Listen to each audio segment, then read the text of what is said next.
Hello, Slicey Dicers. This is Brian with another knife video for you today. A bit of a unique one. I may wind up doing this more in the future. All these knives here are loaners that I got from various people. Some of them came in packages and were stuff that I didn't really ask for, and some were stuff that I just wanted to check out but are not available. So I did not want to do like a full-on review of them. As I go through each one, I'll explain why I didn't do a full-on review. So this is kind of a review roundup. I'm going to do rapid fire reviews, I guess is what we're going to call it. We're just going to do all four of these, just a few minutes on each one. Not my usual review formats. I'll give a few stats and stuff, but I'm not going to go super crazy with it. Just kind of my impressions of them. First up, we have the CRKT CEO. Thank you very much to Nick Shabazz. These three are Nick Shabazz. This one is from Stasa23. I'll link to their channels down below. For some reason, you don't know who those guys are. This came as a package. Actually, it had gone through to a couple of people before it got to me, and I didn't really ask for it, but you know, it is pretty cool. The reason I didn't do a full review on this is it has been reviewed to death. Let's move these up here out of the way while I'm doing each knife individually. Very slim gentleman's knife. Action on it is really great. 8CR13 MOV. These are just FRN or GRN scales, they call them, I guess. GRN scales, just, you know, fancy plastic. But the way they've done them is they're really pretty. You have to say, they are gorgeous. I do really like that. It is a very long knife for a kind of gentlemanly sort of knife. You're looking at an overall length of is about 7.5 inches, a little over 7.5 inches. Blade length's only 3.1. It looks a lot longer than that. It looks like a 4-inch blade because it's just so slim. It's really kind of just a letter opener-y kind of thing. I really like the look of it. I even like the look of that blade. I think it's cool for your normal kind of around the office sort of stuff. This is going to be more than adequate for anything that you need. I really like the action. Works really well.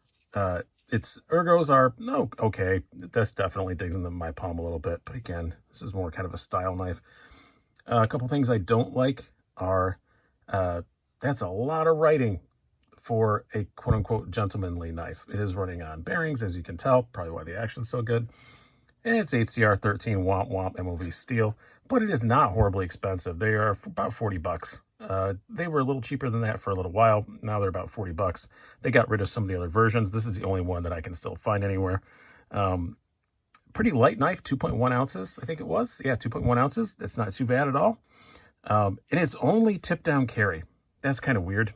But it's designed to sit like in a front shirt pocket or in a jacket pocket or whatever. It's not really designed to be a pocket knife, but I do wish that it was tip up. But yeah, I really like gentlemanly knives. I'm not sure this is one that I would want, but for 40 bucks, it is really sleek and cool looking. I just wish it was tip up and, you know, get rid of all that stuff. So there we go with the CRKT CEO. This next one I kind of had Nick throw in for giggles because I did talk to this manufacturer at Blade Show, and I almost bought this exact same knife, and then he did. So and I do have the chance to buy it from him, and I might. This is the A.G. Russell. Make sure I get this all right. A.G. Russell Medium Folding Gents Hunter.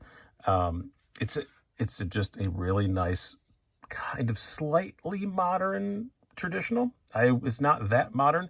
9CR13 MOV steel, which honestly I don't know much about. I know 9CR18. So still probably not the most amazing steel, but in this kind of knife, it's probably going to be fine. Really, really nice Cocobolo wood scales. It also comes in a like a green G10 or a carbon fiber. This one is 85 bucks, the G10 is 75, and the carbon is 125. So you're paying quite a bit for the carbon scales, but they are very nicely shaped. Definitely a lot of work has gone into this. It carries fantastic. The pocket clip is fantastic. Very good ergos and very lightweight. Coincidentally, same as the CEO, 2.1 ounces. I really, really like this. For 85 bucks, it is a really classy looking knife. Everything is nicely matched up. It's really good. It's just a lock back here. It's not going to intimidate anybody. You can one hand open it. No problem at all. I might. Nick might not get this one back. I may just buy it from him. I do really, really like it, and I meant to get it at Blade Show, and I didn't ever go back to get it. And I realized about 2 hours on the way home, I was like, ah, crap, I forgot to go back and get that A.G. Russell. Really, really nice knife. I really enjoy it. It's very comfortable in the hand. A little bit of sharp spots down here, but nothing to complain about. And it's just so classy looking. I like classy knives, and you don't get much classier looking. It's very thin behind the edge, great slicer. Really, really do like this a whole lot. Next up are, I guess, two knives that you can't get anymore, so that's why I didn't review them. We have the MBK EWC, which is the everywhere carry. It's variations on the EZC. Now they have the XLC. This is a double detent slip joint, which is really nice. It works. It's a beautiful, beautiful knife. Ray Laconico design. I didn't review this one for two reasons. A, like I said, you can't get them anymore. And B, apparently this is the first generation, Nick told me. I don't know what the difference is between the two generations of them. But carbon fiber, M390, great slicer, awesome Laconico design, super comfortable in the hand. It's basically just a slip joint version of the EZC, which, oh, I happen to have his EZC here also. And some of this stuff, I already reviewed the EZC, but it was sent around in a group. So as you can see, it's basically just a slip joint version of the EZC design. No complaints there. I freaking love the EZC. I would be buying this if I was allowed to, but I'm pretty sure he won't sell it to me. But I reviewed this and I really liked it. And by the time I went around to go get it when they were all gone. But yeah, definitely in that Ray Laconico kind of family. As I said, great slicer and pretty good detent on it. I don't feel at all like in danger using it. It's not like the walk and talk, as they would call it, because it's double detent, so it's not exactly the same. But yeah, and you can close it like this, which is cool. And it's like a front flipper slip joint. That's just neat. Carbon fiber, excellent ergos. I really, really do enjoy it a whole lot. Very minimal billboarding, the usual on a Laconico knife, our Laconico, and I do really like his knives. I don't own any at the moment, but I have two coming. So I'm remedying that. That's a really hard word to say, but I love that. I love that. Sometimes it bounces off, but when you catch it right, I just love that you can close it one way like that. It's really cool. This is, as Nick called it, I think in his review, a very compelling knife, and it is definitely a very compelling knife. It's pretty super cool. Again, don't think he'd sell it to me because they don't make them anymore. Next up, this one I know, I was told, don't even bother making an offer. This is from Stasa23. This is the Pena Knives, excuse me, Pena Knives X Series Trapper front flipper. Really cool if I do it right. There we go. I was using my Yakuchi all day, and you can flip it like that. You can flip this one like that, but it's much more difficult.